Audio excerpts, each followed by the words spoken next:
Latin American Migration Summit. Mexico faces an unprecedented crisis. The Yucatan Times. Mexico arrives at the summit on migration with Latin American and Caribbean presidents to be held this Sunday in Chiapas in an unprecedented crisis.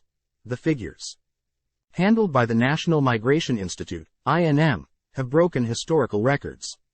In August 2023, the latest numbers available, there were 83,725 arrests, more than in any other month in recent times.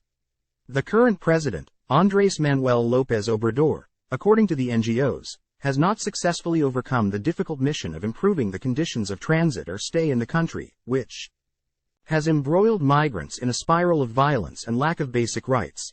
Lopez Obrador's difficult ballot this Sunday at the Palenque summit is to seek a joint response to reduce the flow of people crossing Central America and arriving in Mexico.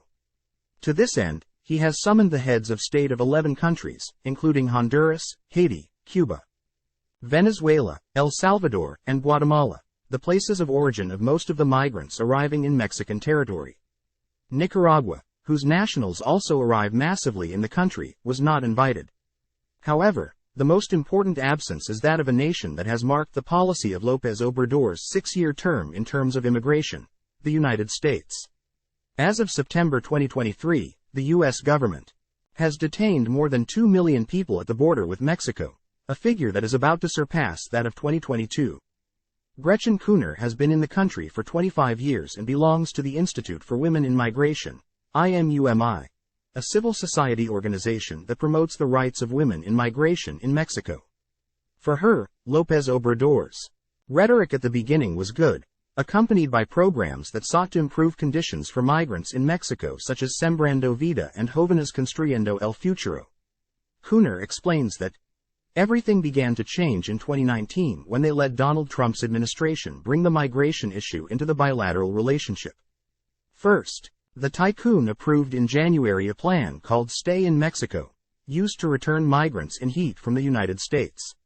In June, the former U.S. president threatened to impose harsh tariffs on Mexican products if thousands of migrants continued to arrive at the border between the two countries.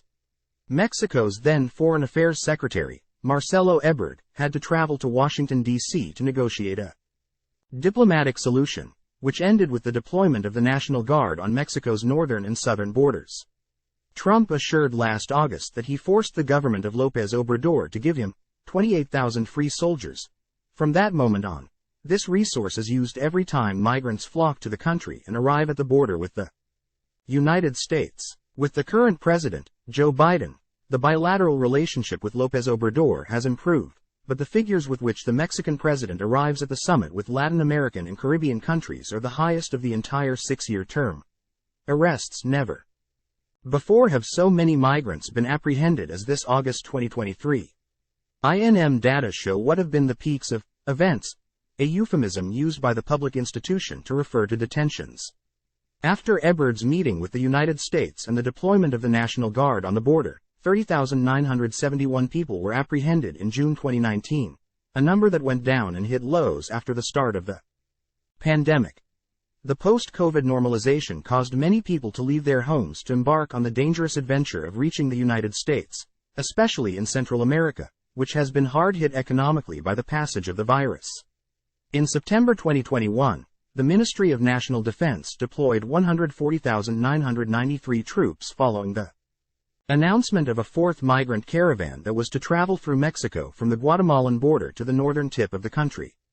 That month, 46,717 people were detained.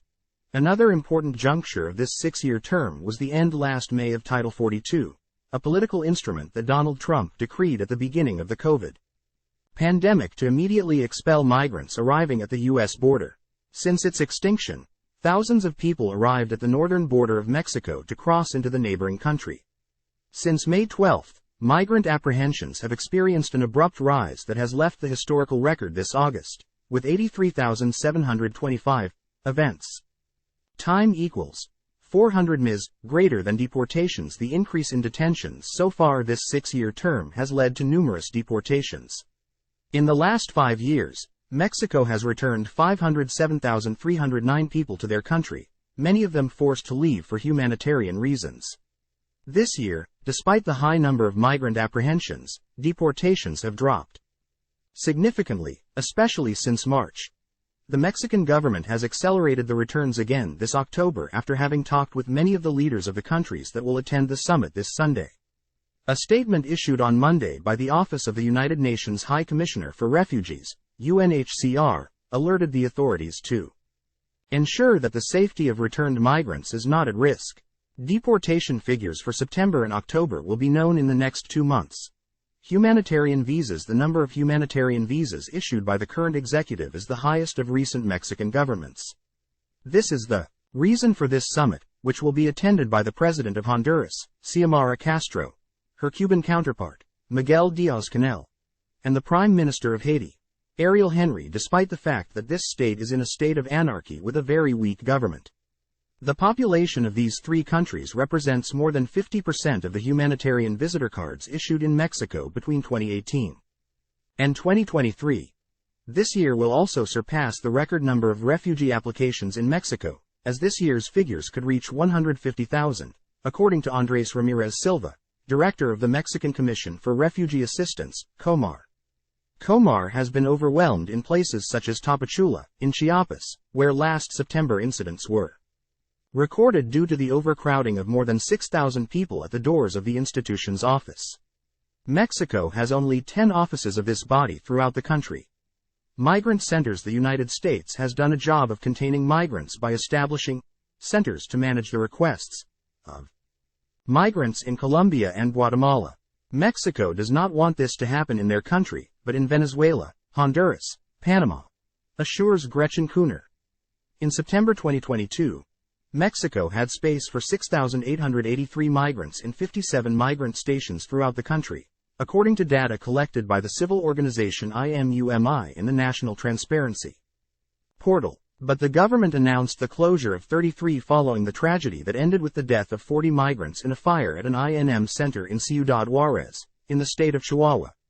Normally, migrants wait in these centers to be processed, admitted into the country, or await asylum status in the United States. These shelters have been far outnumbered, and the fixed image in parts of the country such as Mexico City, Tapachula, Oaxaca, or Ciudad Juarez is that of hundreds of migrants sleeping on the streets in very vulnerable conditions. The other option is the NGO shelters, which make up for the shortcomings of the Mexican system. Gemma Dominguez, General Project Coordinator for Medicine Sans Frontiers in Mexico, recalls a similar situation in San Pedro de Tepanatepec, Oaxaca, a year ago. Some 15,000 migrants were stranded there, more than the population of the town. The big problem of these bottlenecks is the complicated situations that are experienced, in which many migrants do not have access to basic services such as food, water, or a bed. In March, Mexico experienced the worst migratory tragedy in one of these INM shelters in Ciudad Juarez, a border city with the United States that has been overcrowded for most of the year.